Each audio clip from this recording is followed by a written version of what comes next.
Şiratın sayısı 10. belsendi tartı arqılı yüzege asатын болады. Odan keyin bizde sporттық ойын түрі. Іші 4-ші кезеңде бізде болады. Мен сіздерге жұмбақ жасырамын. Сол жұмбақтың жауабын сіздер мақалмен айтатын боласыздар. 4 кезеңнен тұрады біздің сайысы. Топтың аты жалын, топтың ұраны бір күн алдар, ертеңгі олақ алынар. Екінші топ. Топтың аты қыран, топтың ұраны қыран тобы алға, биіктерге самға. Үшінші топ. Топтың аты сұңға, топтың ұраны білім алыр, бүгін алтын ұядан, ертең әлі шарағаймыз қиядан. Белсенді боламыз. Бізде ұяшықтар берілген. Осы ұяшықтар біздің өзіміздің күнделікті өтіп жүрген тақырыптарымызға байланысты. Бірінші ұяшықтарда бізде сөз таптары. Барлық сөз таптары білеміз ғой, иә? Екінші ұяшық дыбыстар, үшінші ұяшық сөйлемнің мүшелері, одан кейін төртінші ұяшық біздің септіктер. Қазір біз қандай тақырыпты өтіп жатырмыз балалар? Септіктер. Енді бізде қатысады осы ойынға, бізде 3 топ қана қатысады. Сондықтан мен бір топты алып тастаймын. Енді бірінші топ. Қолдарыңыздағы құралды көтереміз. Кім қай топтайын? Айлы. Қай ұяшық қандайсыз? Септіктер 500. Жақсы. Егер осы сұраққа дұрыс жауап берген болсаңыз, команданың ұпайына 500 ұпай. Сұрағы. Бар септігінің сұрағы. Кімге неге қайда? Кімге неге қайда деп тексереміз. Кімге неге? Бұл бірінші топтың ұпайына 500 ұпай алды. Екінші топ. Ислам. Септіктер 400. Септіктер 400. Сұрағы. Қазақ тілінде неше септік ата? Дау септік, ілік септік, баны септік, тағы септік, шығыс септік, жалғыз септік. Дауысын шығарамыз. Тексереміз. Қазақ тілінде атау ілік барыс, табыс жатыс, шығыс көмектес септік дейді. Екінші топ дұрыс жауап беріңіз деп қорытындыларға 400 ұпай. Үшінші топ. Сұлтан. Сөз таптары 500. Сөз таптары 500. Сұрақ. Заттың нақты санын білдіретін сан есім қалай аталады? Жетік сан есімі. Есептік. Нақты жауабыңыз. Реттік. Сіз қателестіңіз. Есептік сан есім. Сіздерге ешқандай ұпай берілмейді. Бірінші топ. Зарема. Сөз таптары 400. Сөз таптары 400. Қазақ тілінде неше сөз табы бар? 9. 9 сөз табы бар. Тексереміз. Бірінші топ өз қоржынына қоямыз. Екінші топ. Ислам. Қандай? Дыбыс 500. Қосарлы дауысты дыбыстар қашады. Ю, я, йо. Тексереміз. Жақсы, екінші топ өз қоржынына ұпай санын иеленді. Үшінші топ. Нұрали.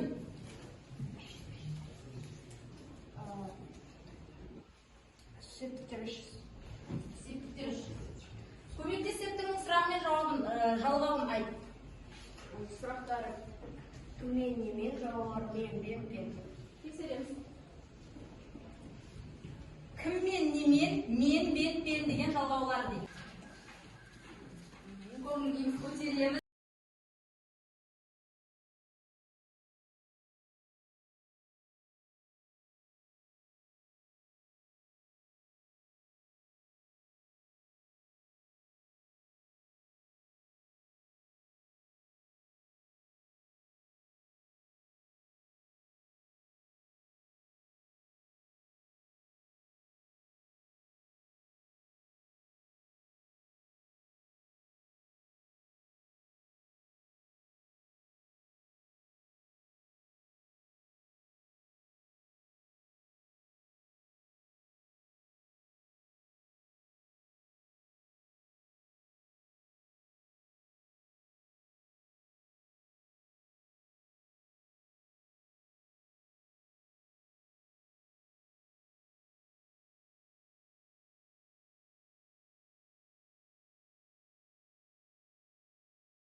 Мына нені көріп тұрсыздар қолдарыңызда? Баскетбол. Қазір біздің алдымызда доптар жатыр. Сол доптарды осы баскетбол нүктесіне салады. Енді бірінші топ сіздер 7 септіктің сіздерде жалғаулар берілген. Алдымызда қараймыз мінекей. Жалғаулар бар. 7 септіктің.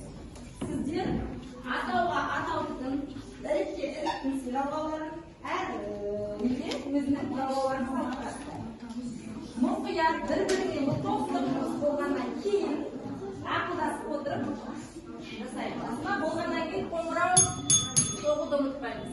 Қай топ бірінші болады? Екінші топ сіздерде септелген сөздер. Мынау мысалға дәптер. Қай септіктің сөзіне жатады? Айтпаймыз. Ақылдасаңыздар бірге апарып сол жерге салады. Жақсы? Үшінші топ сіздерде сол септіктердің сұрақтары берілген. Осы септіктердің сұрақтарын шатастырып алмай, топта ақылдасып, ұйымдасқан күйде апарып шартсоға саламыз. Түсінікті ме? Екінші басқа топтар қарап отырамыз, қателесіп жатса, қатесін айтамыз.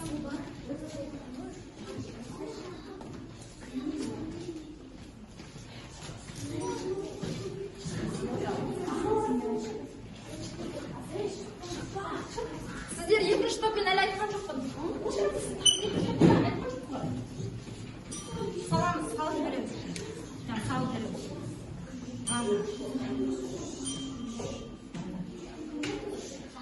Балалар неге атауға салмадық жалғау? Атаудың жалғаулары жоқ, иә, өте жақсы. Келесі бізде екінші топ. Сіздерге қандай тапсырма берілді? Жарайды, төртін ешіне етті.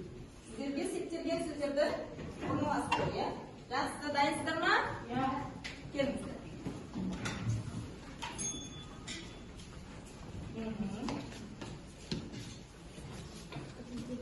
Қане, айтып отырып салайықшы, бұл жерде бізде айтылған алқалары. Өте келістеріңізді танып отырған оқушыларға менің өзімнің бағалауым.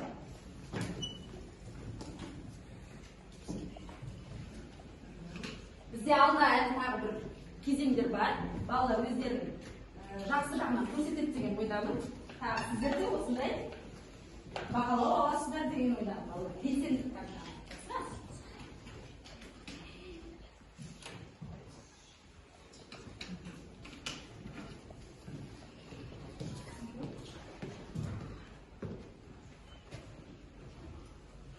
Келесі кезең бізде балалар, мен сіздерге айттым, иә?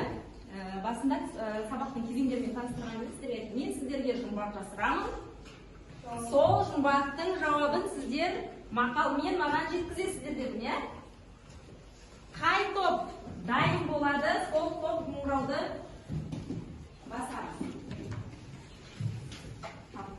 Бірінші, мен сіздерге сұрағым, жыланды қалай үнінен шығарады? Жылы сөйлесең, жылан үнінен шығады. Инемен құдық қазуға бола ма? Бірінші топ.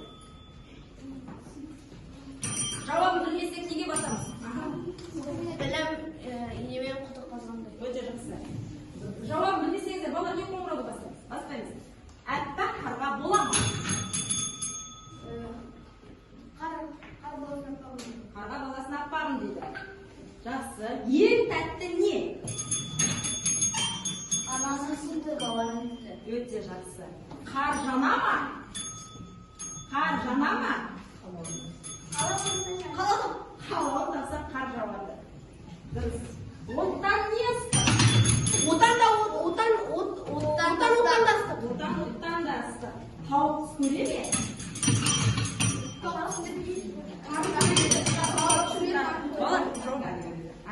Тауықтың түсіне тағы біледі, иә?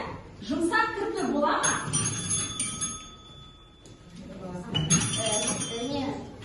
Кірпі боласын жұмсағым дейді. Кірпі баласын жұмсағым дейді. Келесі. Кімнен кім жаман? Кімнен кім жаман? Білмейді.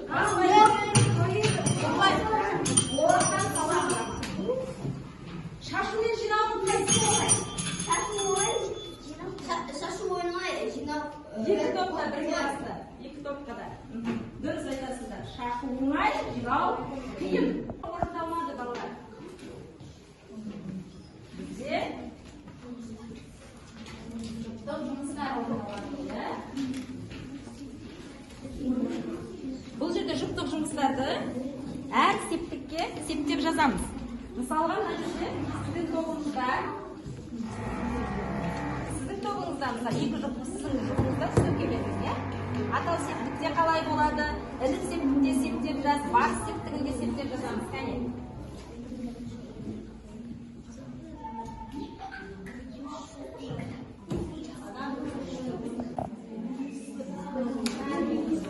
Жұмыс жасап болған болса, кәне балалар. Бірінші топтың жұптық жұмысы сіздерге жолбарыс берілген екен, иә? Жолбарыс, атал септікте, ілік септік өзің оқы. Өздерің оқы.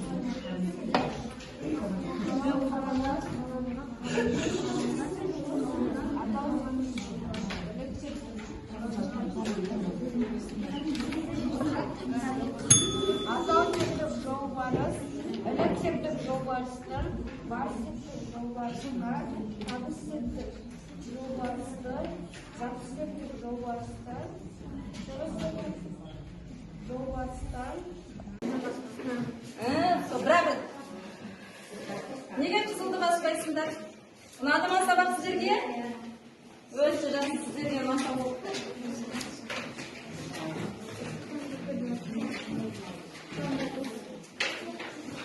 Балалар, барлығымыз сабағымызға келіп қайрат жасамыз. Бізде қарап тұрғандарыңызда ешқандай да сары, ешқандай да қызыл бөлік шыққан жоқ. Яғни бұл сіздерге балаларға сабақ ұнады деген сөз, иә балалар?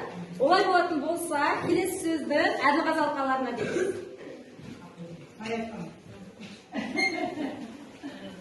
Ал балалар, бүгін өте күшті бір ойын сабағы болып өтті, иә? Сіздерге ұнады ма барлығы? Иә!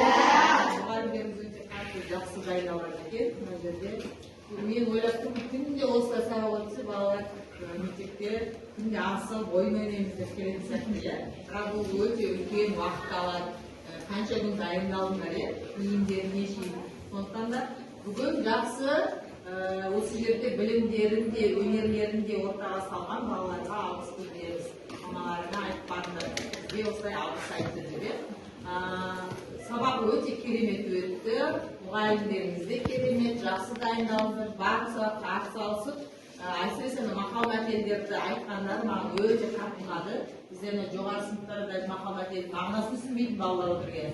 Сондықтан да сіздер осындай қарқынмен жоғары сыныптарға қадам басатын болсаңыздар, жаңағыдай өте білімді балалар болып қабылданасыздар.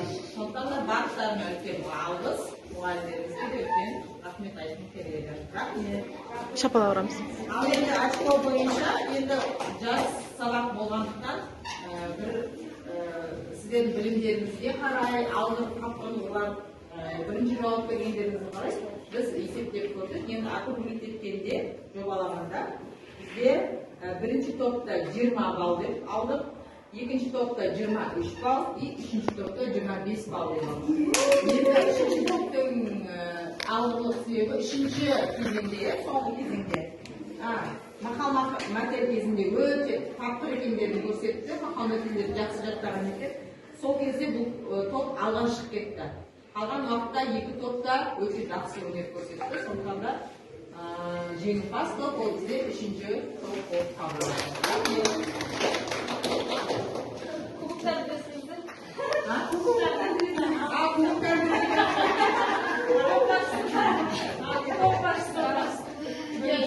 Бірінші орынға ойнап, ал кел. Мала